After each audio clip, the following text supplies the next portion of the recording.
Visión País, construyendo ciudadanía, 9ª temporada. Es presentado por la Universidad Politécnica y Artística UPAP. Una universidad, todo un país, con el auspicio de la Universidad Nacional de Pilar.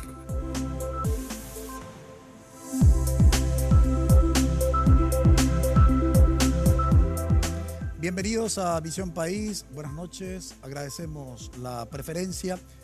En Visión País, como mañana se conmemora el Día del Trabajador, hoy queremos analizar y debatir con ustedes el tema de las condiciones laborales en Paraguay. ¿Cómo están los datos estadísticos confrontados sobre todo con las políticas implementadas en este sector? Y hemos invitado hoy en Visión País al doctor Guillermo Sosa Flores. Él es ministro de Trabajo, Seguridad y Empleo. Muy buenas noches, ministro, y gracias por haber aceptado la invitación. Muy buenas noches a ustedes y a toda la audiencia. Saludamos a nuestros panelistas. Bienvenida, Karina. Buenas noches, Francisco. Buenas noches, ministro. Y bueno, un saludo anticipado a los trabajadores y trabajadoras de nuestro país para el día de mañana. Buenas noches, Maru. Buenas noches, Francisco. Buenas noches, señor ministro. Muchas gracias por estar con nosotros, también a la audiencia, y también me adhiero a los saludos de Karina para todos los trabajadores en su día. Bien, yo antes de saludar a los trabajadores, hay hoy, 30 de abril, Día del Maestro. También son trabajadores de la educación, sin lugar a dudas, postergados todavía en lo que hace a las condiciones laborales. Se le exige mucho a los docentes, se espera mucho del trabajo pedagógico realizado por los docentes, pero muchos de ellos, las condiciones laborales en que ejercen su trabajo, poco o nada es lo que pueden hacer, cuando en realidad se construye un discurso acerca de los resultados educativos en donde se focaliza la mirada solamente en la responsabilidad individual del desempeño laboral de los docentes. Craso error. Alguna vez tenemos que tratar ese tema también.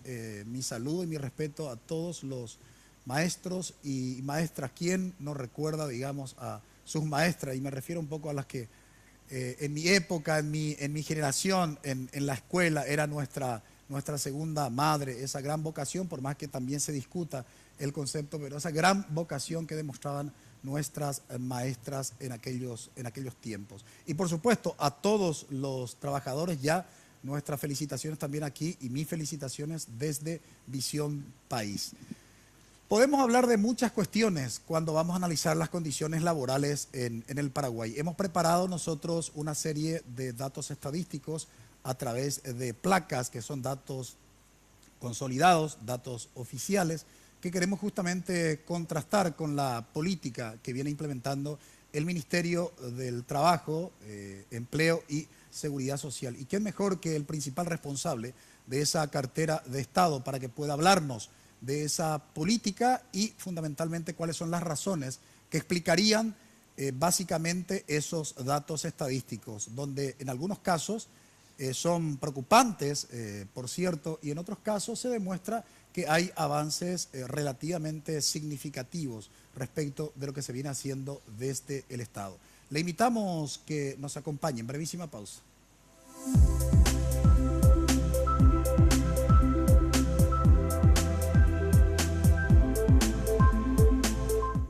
Esta idea se llama Crea Moda, un concurso que fusiona arte y cultura con diseño textil e indumentaria. Para crearlo, se unieron diseñadores textil e indumentaria, docentes, artistas, administradores de empresas, comunicadores audiovisuales, diseñadores gráficos, arquitectos, y lograron que estudiantes como Alma puedan viajar y conocer otras culturas. Distintas carreras transforman ideas en acción. Elegí la tuya en UPAP. Dedicación, excelencia, innovación, investigación, profesionalismo, solidaridad. Son virtudes que el país demanda y hay personas como vos y yo que las estamos alcanzando. El desafío no es fácil, hay muchos obstáculos, pero siempre están las herramientas y la ayuda necesaria. No estamos solos en esta carrera, tenemos la fuerza, la capacidad y el corazón. Y porque amamos lo que hacemos, queremos ser los mejores para ofrecer lo mejor.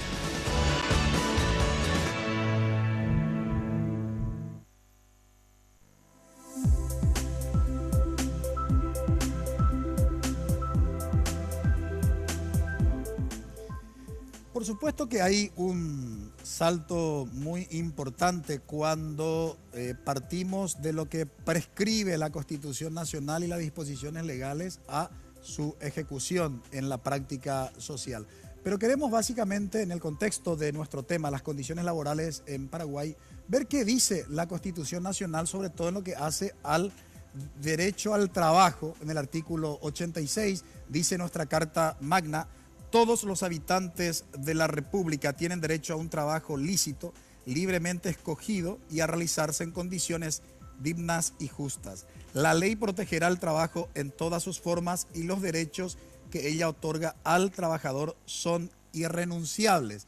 Y en cuanto al pleno empleo, el artículo 87 de la Constitución Nacional dice: el Estado promoverá políticas que tiendan al pleno empleo y a la formación profesional de recursos humanos, dando preferencia al trabajador nacional.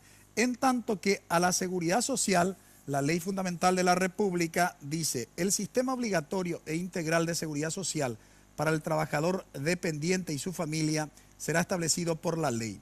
Se promoverá su extensión a todos los sectores de la población. Sigue diciendo la Constitución: los servicios del sistema de seguridad social podrán ser públicos, privados o mixtos, y en todos los casos estarán supervisados por el Estado. Los recursos financieros de los seguros sociales, dice la Constitución, no serán desviados de sus fines específicos y estarán disponibles para este objetivo sin perjuicio de las inversiones lucrativas que puedan acrecentar su patrimonio. Esto es lo que dice la Carta Magna, pero a partir de, digamos, ¿qué vinculación tienen estos tres artículos constitucionales, ministro, respecto de la responsabilidad del Ministerio de Trabajo, Empleo y Seguridad Social que usted administra? En primer lugar, por ley, también en función a la Constitución Nacional, el Ministerio de Trabajo, Empleo y Seguridad Social, y yo añadiría también de formación profesional, de capacitación laboral, porque el SNPP y el SINAFOCAL dependen del Ministerio de Trabajo, ¿verdad? Perdón, ministro, que le interrumpa, un poco para que nos siga la audiencia. Sí. Cuando se crea el Ministerio de Trabajo, Sí. SINAFOCAL y SNPP, que ya son instituciones Creadas. anteriores a la creación del Ministerio de Trabajo, dependían, digamos, del Ministerio de Justicia y Trabajo. Sí. Al crearse el Ministerio de Trabajo, pasan directamente A depender del Ministerio de depender Trabajo SINAFOCAL y SNPP. y SNPP. ¿Qué son estas instituciones para que la audiencia Y pueda son comprender? instituciones, o sea, en resumen, son instituciones que trabajan buscando fundamentalmente realizar, transferir lo que significa la educación para el trabajo.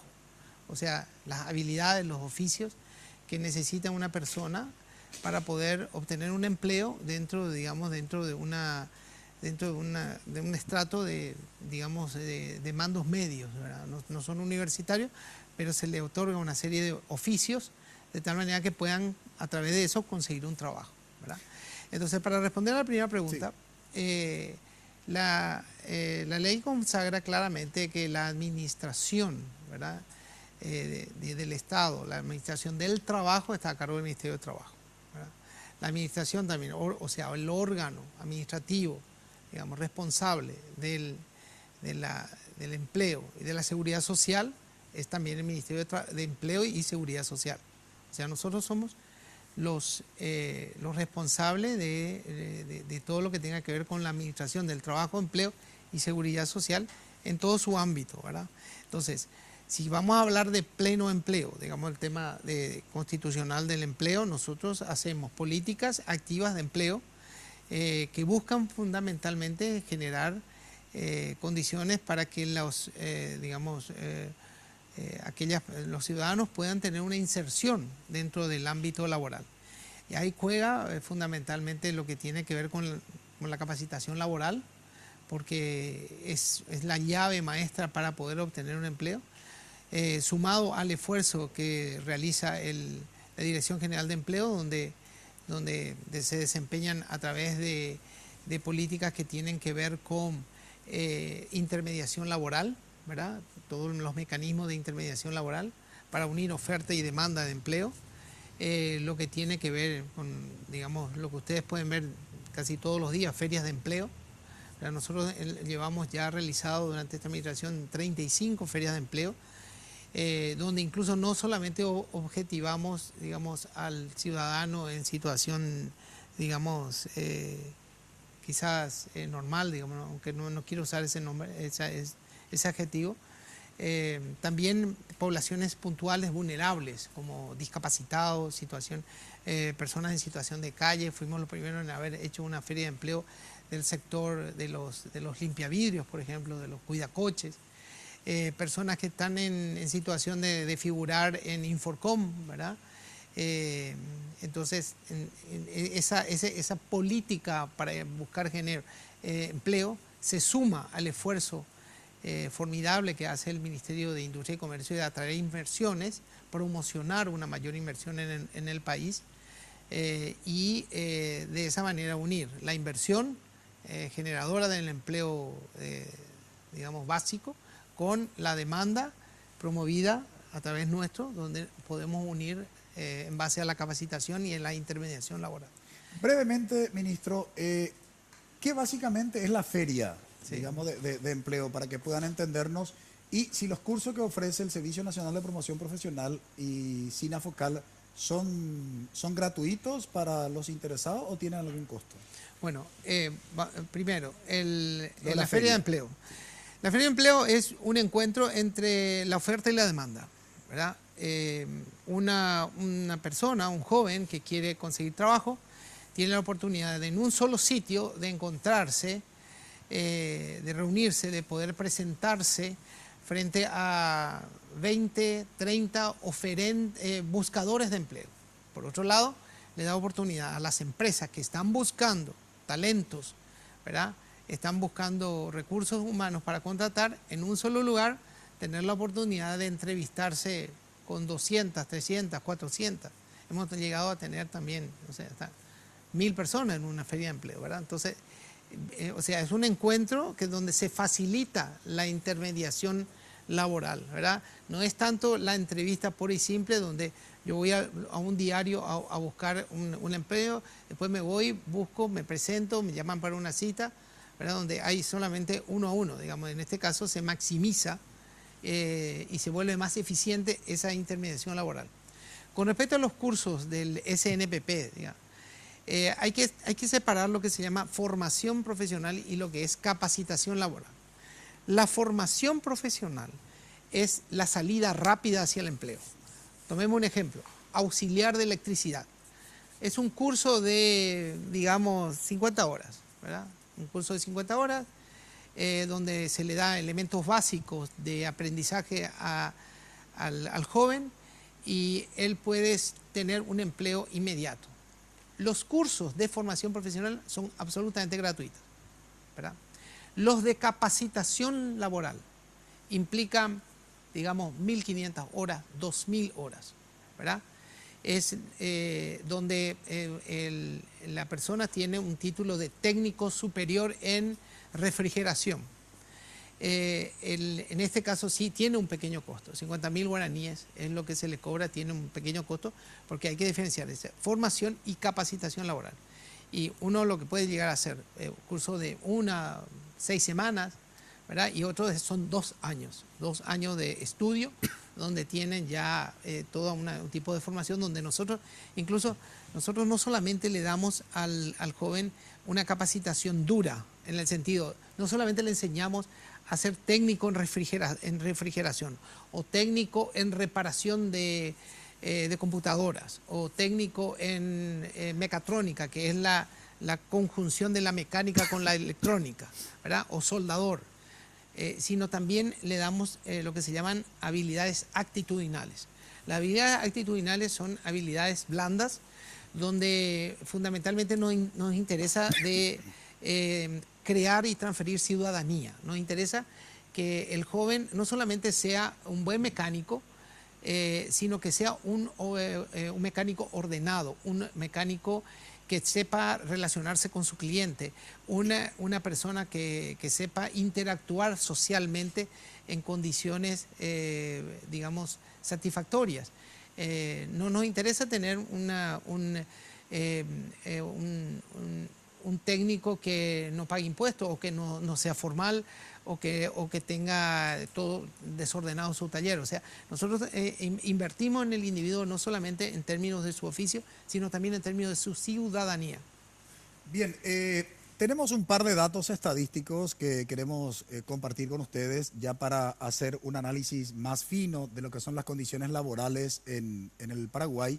Y cuando hablaba el ministro me recordaba a un gran amigo, Pablo Gentili, un sociólogo de la educación, que decía que la educación en este siglo XXI básicamente tiene que tener tres finalidades: formar ciudadanos responsables, formar trabajadores competitivos y formar consumidores inteligentes. Ojalá que todo ese proceso de formación, precisamente tanto en lo que hace la formación laboral como a la capacitación laboral, y también nuestros estudiantes que están 13 años dentro del sistema educativo, hablo de 13 años porque el preescolar también ya es obligatorio a partir del año 2011 en Paraguay, y considerando el primer grado hasta el 9º y los 3 años de la educación media. Ojalá que los sistemas educativos formen a partir de estas tres finalidades que nos habla Gentili. Reitero, a la vuelta de la pausa tenemos los datos estadísticos que de alguna manera nos ilustran y presentan el escenario de lo que son las condiciones laborales en Paraguay. Brevísima pausa, no se muevan, ya volvemos.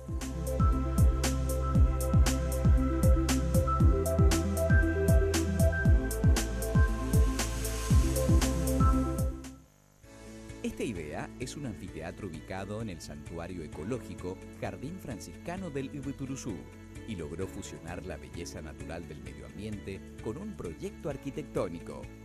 Para crearlo se unieron arquitectos, docentes, ingenieros eléctricos, ingenieros civiles, administradores de empresas, profesionales del turismo, y lograron declararlo de interés departamental por la Gobernación Central y de interés ambiental por la Secretaría de Medio Ambiente. Distintas carreras transforman ideas en acción. Elegí la tuya en UPAP.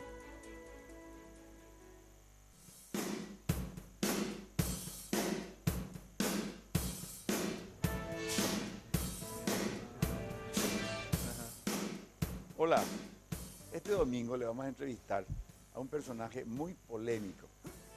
Le vamos a preguntar sobre el deporte, sobre las empresas, sobre las reformas que hay que hacer en este país para que sea un país mejor. Desde el Hotel Guaraní a este personaje de la política, de los deportes, de las empresas, que van a saber quién es. Pero no te lo pierdas, te pido por favor, no te lo pierdas. Aguantate, yo sé que es tarde, las 11 de la noche, pero va a valer la pena. Acuérdense lo que les digo. Les espero, ¿eh?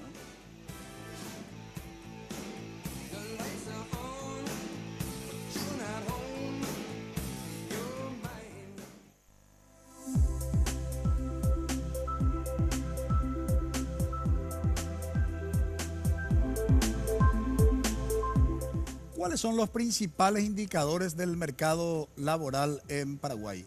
Para poder conocerlos, vamos a ver algunos datos estadísticos. Ahí ustedes tienen 6.920.100 habitantes tiene el Paraguay según los últimos datos del año 2012. Si esto comenzamos a diferenciar cuántos conforman la población en edad de trabajar, ustedes pueden ver en su pantalla que son 5.668.886, que representa el 81.8% de la población total. En cuanto que la población menor a 10 años, que se supone que los menores de 10 años no tendrían que trabajar, decimos, se supone porque algunos trabajan. Tenemos los datos estadísticos ahí que son 1.257.214, representa el 18.2%. En cuanto a la población económicamente activa, tenemos a 3.492.514, que representa el 61.6%, mientras que la población económicamente inactiva son 2.176.372, que representa el 38.4%. Finalmente, la población ocupada representa 3.306.124, que básicamente representa el 94.7%.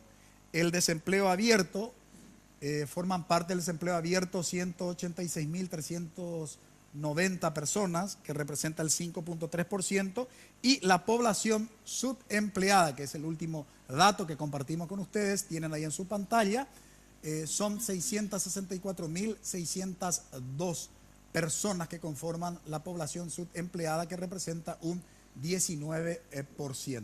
Estos son los datos estadísticos que nos permite aproximarnos al escenario de las condiciones laborales en el Paraguay.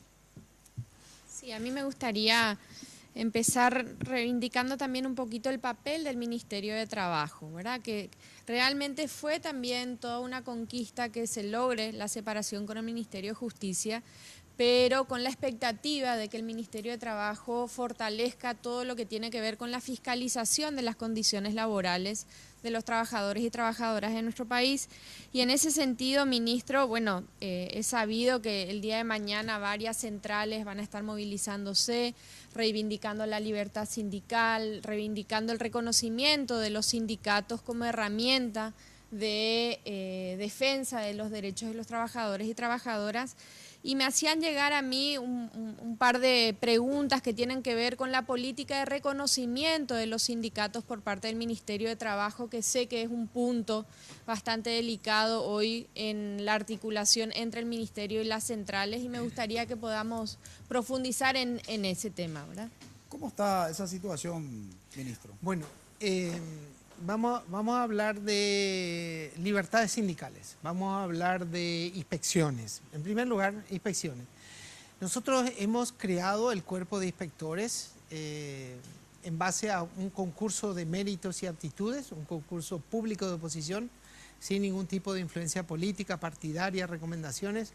Hemos contratado al primer cuerpo totalmente profesional, todos son universitarios titulados, y que conforman el cuerpo de inspectores que tenemos ahora. Eso no existía en las administraciones anteriores.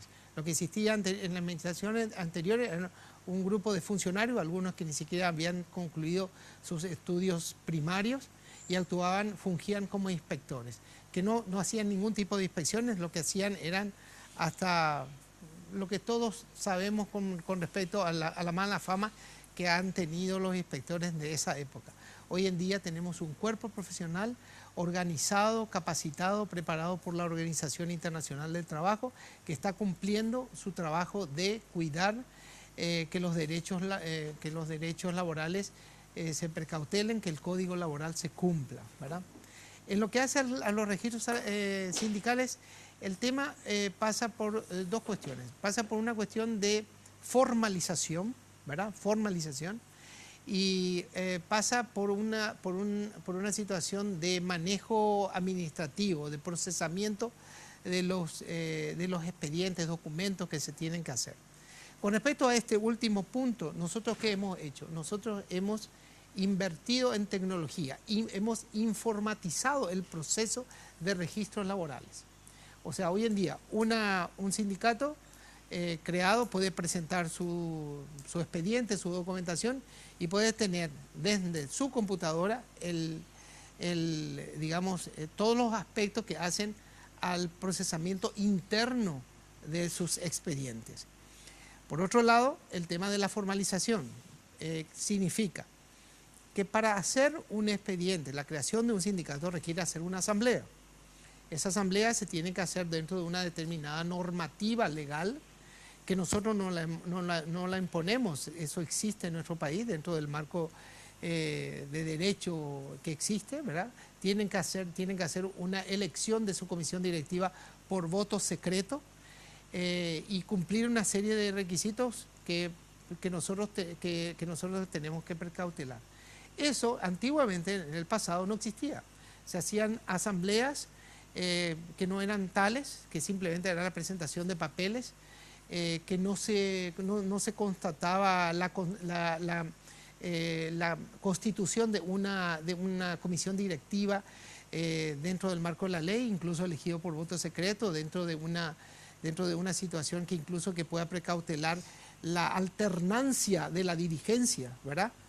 Y entonces se hacían aprobaciones de tipo político, de tipo simplemente porque se tenían que registrar, y se los registraba sin haber cumplido con las debidas formalidades.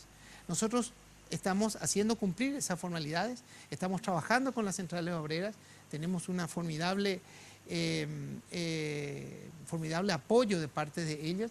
Hemos establecido una mesa de trabajo para poder incluso ayudarles a ellos a completar toda la documentación que puedan tener al respecto. Sin embargo, no hemos logrado la satisfacción de parte de los mismos.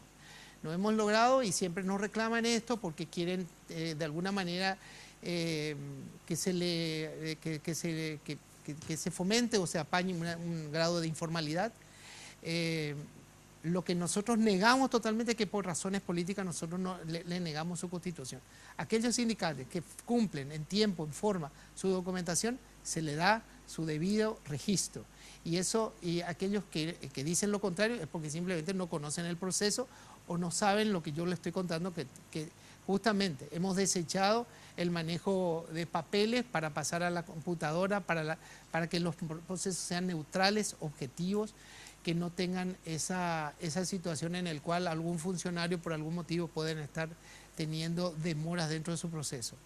Reconocemos que sí, tenemos de repente demoras que tienen que ver más que nada porque no se han hecho la documentación en su debida forma. ¿Se maneja, ministro, algún tiempo estimado o estadísticas de cuántos son efectivamente la cantidad de expedientes que están a la espera de la aprobación y las medidas del Ministerio de Trabajo al respecto? Hay algunos sindicatos que te pueden hablar que hace dos años que están esperando los expedientes y que no pueden satisfacerse, o sea, no pueden ser aprobados.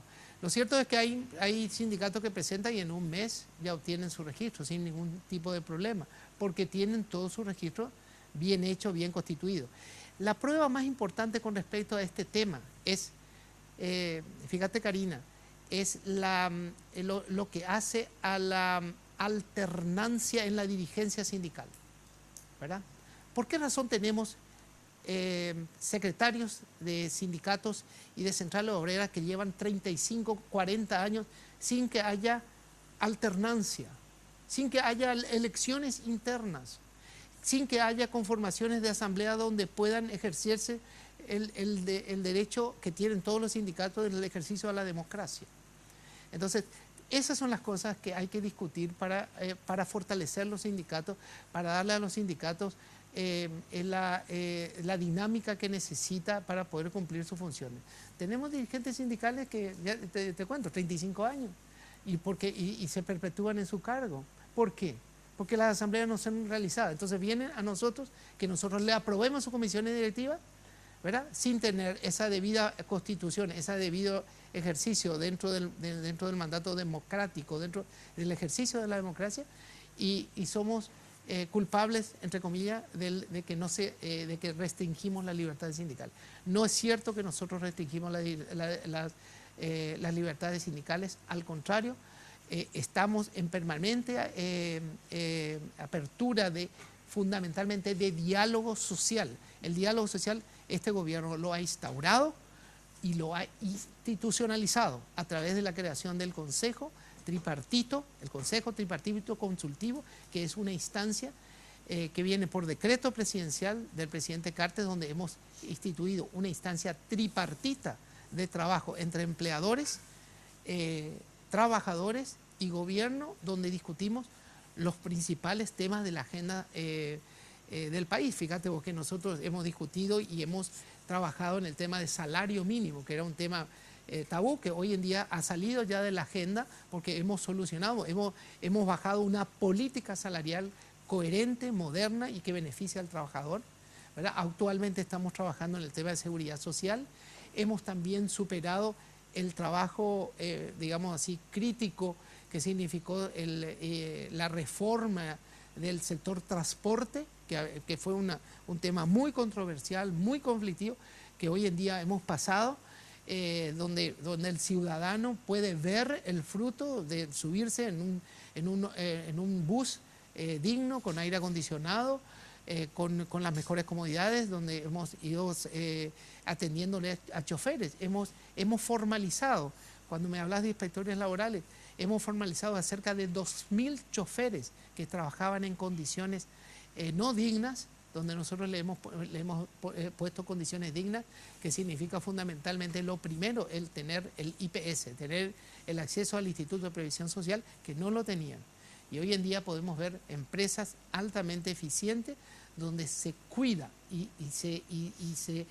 se protege al trabajador chofer en todas sus formas. No decimos que todas las cuestiones estén terminadas y no haya más nada por hacer, al contrario. Decimos que falta todavía todo un proceso de ir perfeccionando los mecanismos donde se sustentan incluso a través del diálogo social que tenemos con las centrales obreras, donde tenemos permanentemente, digamos, retroalimentaciones a todos los trabajos que hacemos, y también una inversión en capacitación de nuestros funcionarios públicos. Porque justamente lo que nosotros queremos dentro del Ministerio de Trabajo es la institucionalización, tener un ministerio que pueda tener, digamos, previsibilidad, pueda manejarse con normas, procedimientos, objetivos y no estar sujetos a los vaivenes de cuestiones políticas e ideológicas que puedan atentar contra la protección del trabajador. Quiero volver sobre eso, si me permiten también los panelistas. Muy interesante lo que plantea el ministro, pero contrastado con algunas cuestiones que le voy a formular la pregunta a la vuelta de la pausa.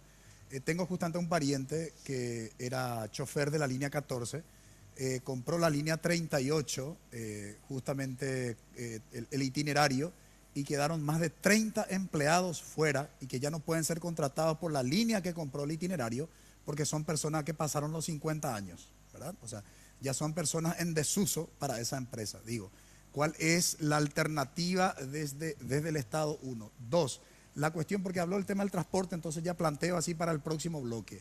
Lo mismo en relación con el tema del salario mínimo. Me parece interesante los ajustes, la política desde el Estado, pero en cuanto al cumplimiento tenemos porcentajes todavía muy considerables de gente que está trabajando y que está accediendo, digamos, al beneficio del salario mínimo.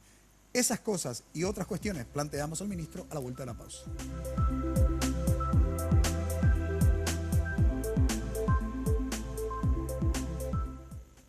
Esta idea se llama Crea Moda, un concurso que fusiona arte y cultura con diseño textil e indumentaria. Para crearlo, se unieron diseñadores textil e indumentaria, docentes, artistas, administradores de empresas, comunicadores audiovisuales, diseñadores gráficos, arquitectos, y lograron que estudiantes como Alma puedan viajar y conocer otras culturas.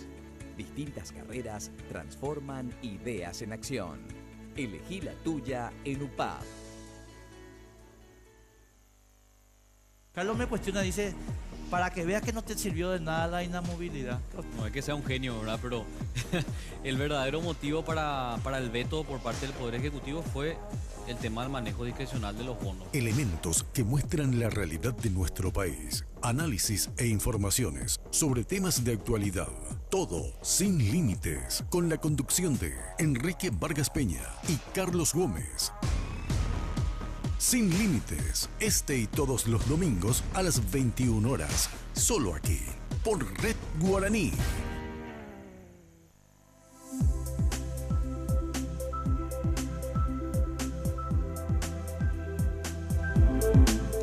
Las condiciones laborales en el Paraguay. Interesante lo que plantea el ministro de Trabajo, Empleo y Seguridad Social en términos de formulación de política, pero contrastado, digamos, con el escenario. Encontramos ahí ciertas inconsistencias y precisamente le vamos a formular al principal responsable de la digamos, de la implementación también de esa política. Ministro, usted quería hacer referencia al tema del empleo puntualmente antes de contestar a esas preguntas. Comentarios con respecto a la información que ustedes están poniendo en pantalla.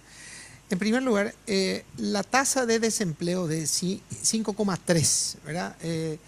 Y que implica que haya 186.000 personas que no trabajan, ¿verdad? Que están desempleados, que responden a la pregunta, ¿usted ha trabajado los últimos 6 meses? ¿Verdad? Y dice, no he trabajado. Y está buscando trabajo, sí, hace 6 meses que buscó trabajo y no encuentra. Esa es una tasa relativamente baja. Según el Fondo Monetario Internacional, y no es una fuente nacional, sino fuente internacional, esa tasa es una de las más bajas, la segunda más baja de toda América. O sea, nosotros tenemos la tasa más baja de toda América. O sea, la segunda tasa más baja. Tenemos un país que nos gana. Pero no tenemos que mirar eso. Tenemos que mirar la tasa de subocupación. La tasa de subocupación es la tasa en la cual la persona trabaja ocasionalmente. O sea, la pregunta es, ¿trabajaste en los últimos 6 meses? Sí, trabajé. Pero no tengo empleo estable. Trabajé, me contrataron 2 meses y después dejé y ahora volví a trabajar y, digamos, trabajo en changas, ¿verdad? Entonces, esa tasa es importante preocuparnos y ocuparnos de esa gente. ¿Por qué? Porque tiene trabajo, pero no tiene un trabajo estable. Tiene trabajo, pero no tiene un trabajo digno. ¿Qué significa un trabajo que pueda tener el acceso a la seguridad social? Es decir, tener el acceso al Instituto de Previsión Social, poder tener una protección a su salud, tener un ahorro para su jubilación, ¿verdad? Entonces, ahí hay una cuestión que nosotros nos estamos ocupando, trabajando fundamentalmente a través de la capacitación laboral, especialmente el trabajo. El otro punto es, cuando miramos la tasa de desocupación en forma, separando a las poblaciones, encontramos que la tasa, si bien la tasa, vuelvo a repetir, en promedio es baja, la tasa de la población juvenil femenina es alta. Entonces, nosotros tenemos una cuestión que tenemos que ocuparnos como país, no solamente el Ministerio de Trabajo, como país, los distintos poderes, en ver de darle más trabajo y mejor trabajo a la mujer joven, ¿verdad? Estamos hablando de la mujer joven, ¿verdad? Y entonces, ese tipo de situación es lo que tenemos que mirar, digamos, atrás de esas cifras, que podemos decir que son buenas, podemos decir que estamos muy satisfechos con las cifras de cosas, pero no es así totalmente. Nosotros no estamos totalmente satisfechos, creemos que hay mucho por hacer todavía. Y le estoy dando justamente esos 2 ejemplos. El otro ejemplo es el que vos estás viendo con respecto a la población, digamos, que tienen más de 50 años, ¿verdad? Donde de repente el acceso al empleo se ve restringido. Digamos, ¿no? ¿Sabes qué? No te puedo contratar porque tenés 52 años o tenés 60 años, no te puedo... Y eso viola la prescripción constitucional, porque claro, el derecho, digamos, al trabajo, nuestra Carta Magna no limita en ningún momento, ¿verdad?, lo por que edad, hace a la edad. Claro. Exactamente. Entonces, ¿qué es lo que nosotros hacemos? Nosotros, fundamentalmente, lo que hacemos nuevamente a través de la capacitación laboral, cuando tenemos casos, como en el caso de un chofer que quedó y no puede ser recontratado, lo que hacemos es trabajar también en términos de capacitación, el reentrenamiento para darle otras competencias laborales que estén más adecuadas a su edad, ¿verdad? Entonces, ese tipo de cosas lo estamos haciendo y tenemos resultados, ¿verdad? Y con respecto al tema... Del salario mínimo, ministro, quiero compartir antes que me responda estos datos. Aproximadamente el 33.6% de los asalariados perciben menos de un salario mínimo en su ocupación principal. En el sector público tenemos 7.6%. Y esto es grave, digamos, porque el propio Estado está violando, digamos, una disposición legal que tiene que ver con el salario mínimo. Y en el sector privado llega al 41.1%. Digamos, ¿cómo es posible que tengamos un total de 33.6% de los asalariados que perciben menos de un salario mínimo? ¿Cómo se explica, digamos, esta situación, ministro? Y se explica en función al otro tema fundamental que hay que explicar cuando hablamos de las cuestiones laborales, que es el tema de la informalidad, ¿verdad? Nuestro país tiene una muy alta tasa de informalidad. El problema nuestro no es el desempleo, en ese caso, incluso estas otras cuestiones. El problema más grave en nuestro país en términos laborales es la informalidad. Eso hay que traducirlo de muchas maneras. Informalidad es cuando se establece un microempresario, una persona que tiene su autoempleo, que ese es un punto muy importante, Francisco, porque el gran creador de empleo en el Paraguay es la microempresa, es aquella persona que decide hacerse de su propia empresa y de tener su propio autoempleo, ¿verdad? El hecho de registrarse formalmente, de tener un registro que le permita emitir factura, que esté registrado en la municipalidad, que tenga que esté formal esa microempresa, creadora de empleo, digamos, tiene que ver, digamos, un montón de microempresarios que trabajaban en negro, ¿verdad? No tenían su contabilidad, no pagaban impuestos, no tenían un RUC.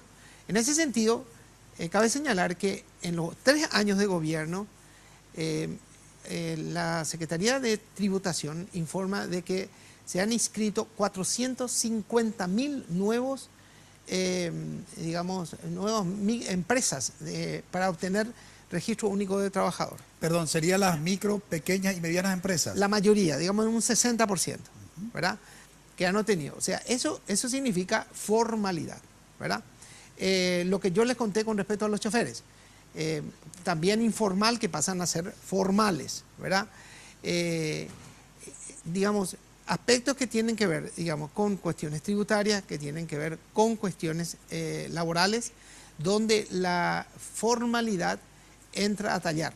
También estamos con respecto al tema del salario. Empresas, individuos, empleadores, digamos, que contratan gente y le pagan menos del salario mínimo. Señor ministro, discúlpeme, hablando de formalidad justamente, sí. Un punto relacionado a esto, usted también tocó el tema de el empleo a las mujeres jóvenes. Sí. Un punto que me gustaría también pedirle al señor ministro que se explaye un poco es sobre el tema de la ley juvenil o del primer empleo juvenil, ¿verdad? Que fue elaborada creo que en los gobiernos anteriores y se firmó en este gobierno el decreto de su reglamentación.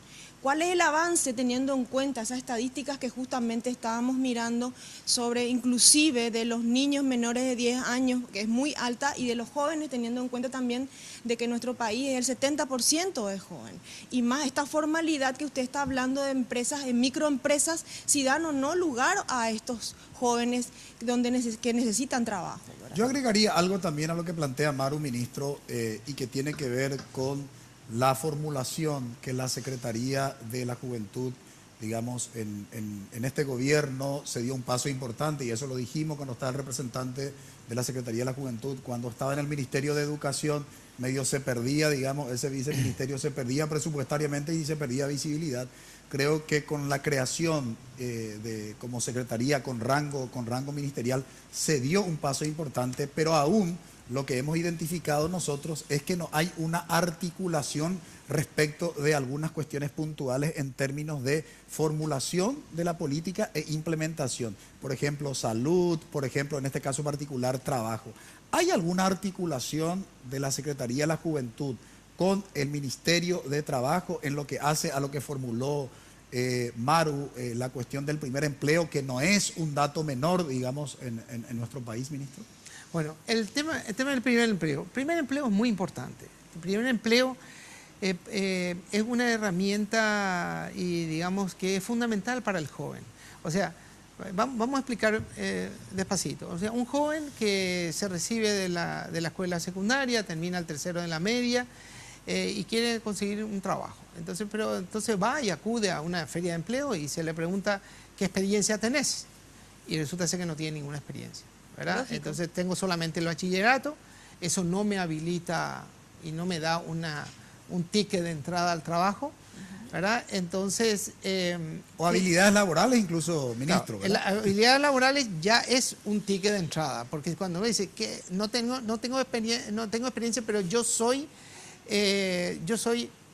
arreglar celulares, vamos a una cosa muy, muy simple. Ese reparador de celulares tiene mucho trabajo. O de repente dice, ¿sabes qué? Yo soy un soldador, ¿verdad? Entonces es un ticket de entrada. Pero vamos al graduado de técnico del tercero de la media que quiere entrar a trabajar y que no tiene experiencia. Entonces, se concerta, se acuerda con una empresa, ¿verdad? Donde esa empresa le da, digamos, un ticket de entrada, ¿verdad? Sin experiencia, ¿verdad? Nosotros ahora hemos hecho un acuerdo con la empresa Nestlé, que es líder en la promoción del primer empleo. Entonces, la empresa Nestlé entra, le contrata a la persona, ¿verdad? Y la ley dice que debería, puede pagar hasta el 60% del salario mínimo. Sí, ministro, que ¿verdad? ahí, Francisco, si me permitís, pues me veo tentada porque cuando yo fui viceministra de la Juventud empezó esta discusión con en aquel entonces el Ministerio de Justicia y Trabajo.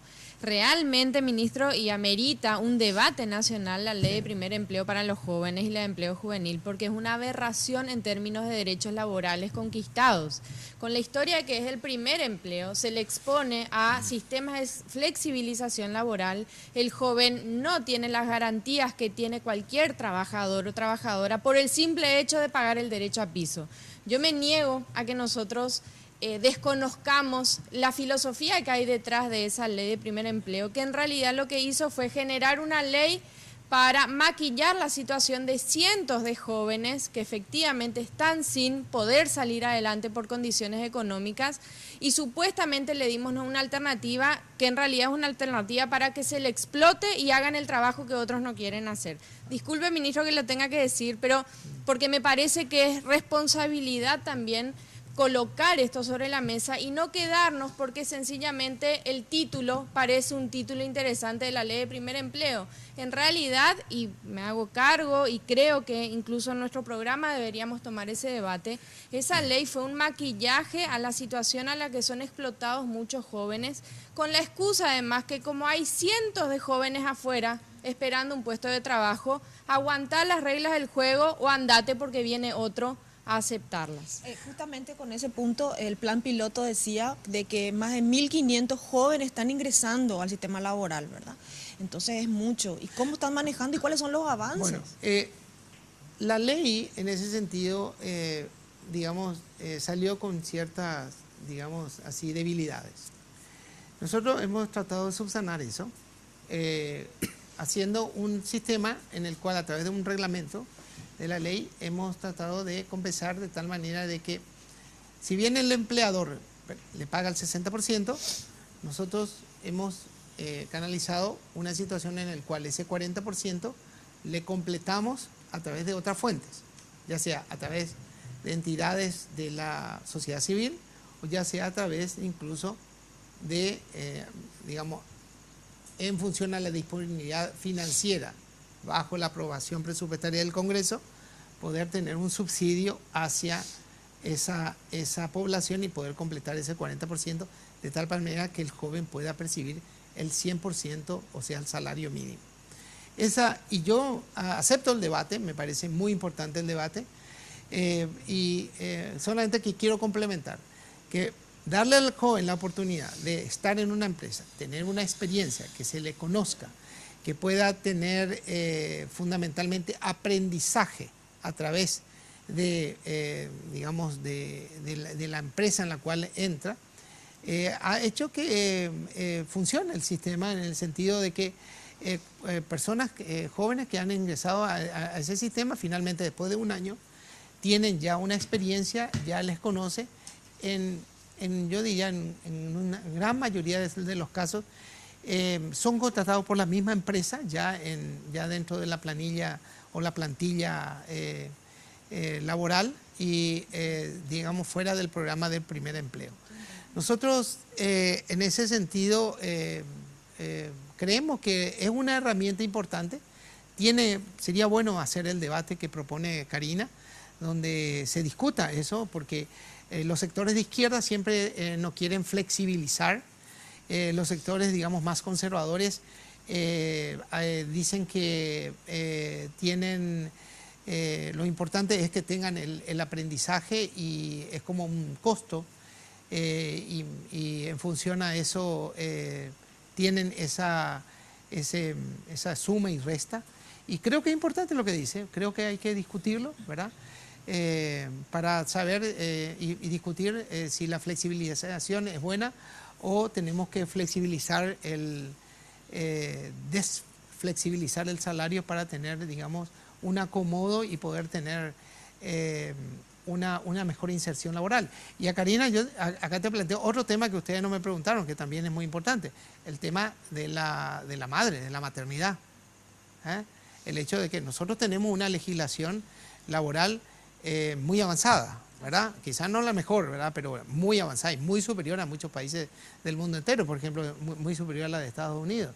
¿Y qué tenemos? Por un lado tenemos, que es la postura que nosotros defendemos, que la mujer en su triple rol de ser madre, de tener una esposa, de ser pareja y ser trabajadora, es algo que nosotros lo defendemos como gobierno, como Poder Ejecutivo, donde defendemos la importancia de la madre en ese triple rol y defendemos que la madre trabajadora tenga que gozar de los beneficios de la ley de protección de la madre, ¿verdad? Y no obstante, hay sectores conservadores que hasta ahora están señalando que esa situación produce desempleo. Yo personalmente no comparto eso, no, pero eso es lo que dicen, ¿verdad? Entonces, cuando analizamos esas son cuestiones de empleo y que estamos llegando al análisis de los temas de empleo que realmente deberíamos discutir, ¿verdad? El tema de la mujer, el tema del joven, el tema de las otras poblaciones vulnerables, los indígenas, el otro tema, los discapacitados. Los niños también, porque vemos... También. Y los niños... No sé si tan significativo poblacionalmente hablando, ministro, pero siempre vemos niños en las calles, sí, donde uno siempre se pregunta, bueno, ¿qué futuro le espera a un niño, digamos, con todo lo que implica la vulnerabilidad de un niño en las calles de Asunción, digamos? Bueno, o sea, ¿cuál es la política? Nuestra postura es que el niño tiene que estar en la escuela. El niño no tiene que estar trabajando, el niño tiene que estar en la escuela. Hasta los 14 años, dice la ley, tiene que estar en la escuela y tenemos que trabajar en eso todo como sociedad, ¿verdad? No solamente el Ministerio de Trabajo, la Secretaría de la Niñez, ¿verdad? Las otras instancias para trabajar fundamentalmente. Y nosotros tenemos una política que ha sido congratulada en términos de lucha contra el trabajo infantil, ¿verdad? Donde nosotros hemos sido el primer gobierno que hemos hecho inspecciones laborales hacia digamos, empleadores que estaban utilizando, digamos, mano de obra infantil. Hemos hecho intervenciones con los oleros, en las minas de cal en Vallemí, en los cañaverales de Guairá, donde tenemos todo un programa articulado, un programa denominado CACUA, donde tenemos una lucha frontal contra el trabajo infantil. Para nosotros es una cuestión muy básica, elemental. El niño tiene que estar en la escuela. Señor ministro. Ahora, lastimosamente, mira, ya no me queda el tiempo, pero le comprometemos al ministro ante cámaras en tenerle a lo mejor cuestiones bien puntuales para discutir. Dejo nomás ya como una cuestión que ya no hay tiempo ni para la participación de ustedes los panelistas ni para responder el ministro, pero me habían hecho llegar también como información que, por ejemplo, los guardias de seguridad en un alto porcentaje trabajan 18 horas. A ver, ¿quién finalmente les protege? Tuvimos el caso de aquel que se desmayó, incluso que fue de conocimiento público. Esto es importante, pero no podemos en 2 o 3 minutos. Pero en este caso puntual, ya que planteé, ministro, en 30 segundos, si no nos cortan, en 30 segundos. Cuando se dan ese tipo de situaciones, ¿dónde tiene que recurrir un ciudadano? Porque el temor pues, es que pierda el trabajo. ¿Dónde puede recurrir para que de manera prudente se administre esa información? Y el Ministerio de Trabajo. Nosotros recibimos denuncias anónimas si no se quieren presentar, ¿verdad? Hoy en día incluso los medios pueden hacerlo a través de nuestra página web, de nuestro WhatsApp, pueden hacerlo a través de notas, no hace falta que se identifiquen. ¿Y se administra con prudencia esa información? Tratamos todo lo posible de hacer eso. El tema de los guardias de seguridad es un tema preocupante. Existe en la población de guardias de seguridad un alto grado de informalidad. Nosotros lo hemos abordado, hemos organizado una mesa de trabajo con las asociaciones de empresas de guardia de seguridad y con las otras entidades nacionales que tienen injerencia dentro del campo de la seguridad. Llámese Policía Nacional, llámese el Ejército, ¿verdad? De donde hemos convocado a todas estas instituciones y estamos trabajando para solucionar el tema de la informalidad del sector de guardias de seguridad. Mira, le comprometemos, ministro. Primero le agradecemos su tiempo, gusto. digamos, un ministro a un día como hoy, a esta hora, digamos, que comparta con nosotros. Bueno, y en segundo lugar, le involucramos, ¿verdad? En el sentido de comprometerles para tenerle en otros programas sobre cuestiones puntuales para que sepamos qué concretamente está haciendo el Ministerio de Trabajo para tratar de solucionar. Me gustaría destacar, aprovechando que está el señor ministro del Trabajo en el programa, ¿verdad? Y contar de que tengo conocimiento que se finalizó esta semana la reunión y conferencia con los ministros interamericanos del trabajo, donde la presidencia la tiene Paraguay. Ya muy bien. Hablaremos de ese tema. Y la responsabilidad es mayor, entonces. Ya me cortan acá, el director ya me está. Pero déjame hacer dos cosas. En primer lugar, quiero felicitar y congratular a los periodistas que tuvieron su día. El Día de la Seguridad Social, que fue el viernes, y quiero congratular a los maestros y también a todos los trabajadores en su día. El trabajador paraguayo es considerado un excelente trabajador, no solamente en el Paraguay, sino en el mundo entero donde se desempeña, ¿verdad? Trabajador, honesto, y yo quiero saludarle a todos los trabajadores que me están escuchando, deseándole lo mejor, todos los augurios de felicidad y de fuerza para seguir trabajando con el ahínco, con la capacidad que tienen todos los trabajadores y todas las mujeres trabajadoras también de nuestro país. Muchas gracias, ministro, por su tiempo. Brevísima, para hacer la vuelta, presentamos la conclusión del programa.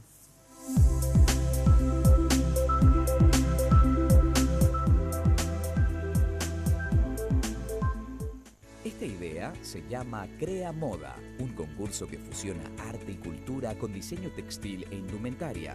Para crearlo, se unieron diseñadores textil e indumentaria, docentes, artistas, administradores de empresas, comunicadores audiovisuales, diseñadores gráficos, arquitectos, y lograron que estudiantes como Alma puedan viajar y conocer otras culturas.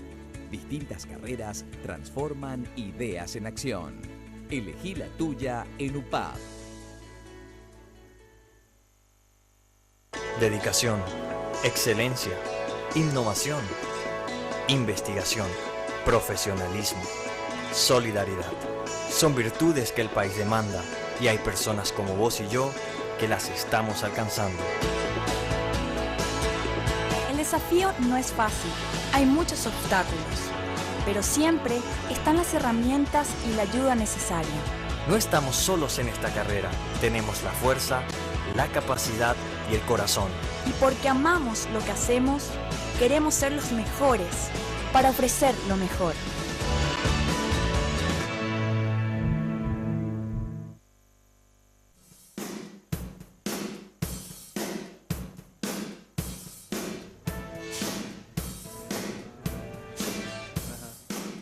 Hola, este domingo le vamos a entrevistar a un personaje muy polémico. Le vamos a preguntar sobre el deporte, sobre las empresas, sobre las reformas que hay que hacer en este país para que sea un país mejor. Desde el Hotel Guaraní a este personaje de la política, de los deportes, de las empresas, que van a saber quién es. Pero no te lo pierdas, te pido por favor, no te lo pierdas. Aguantate, yo sé que es tarde, las 11 de la noche, pero va a valer la pena. Acuérdense lo que les digo. Les espero, ¿eh?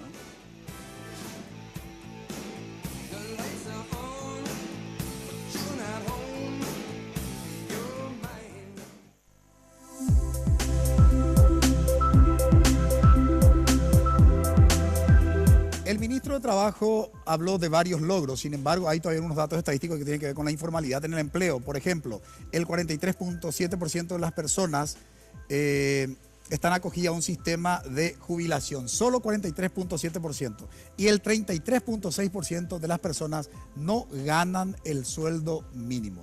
Apenas algunos datos todavía de la deuda pendiente en lo que hace precisamente a los trabajadores de nuestro país. Nuevamente las felicitaciones a todos los trabajadores por su día. Agradecemos su preferencia. Que tengan un buen inicio de semana. Buenas noches.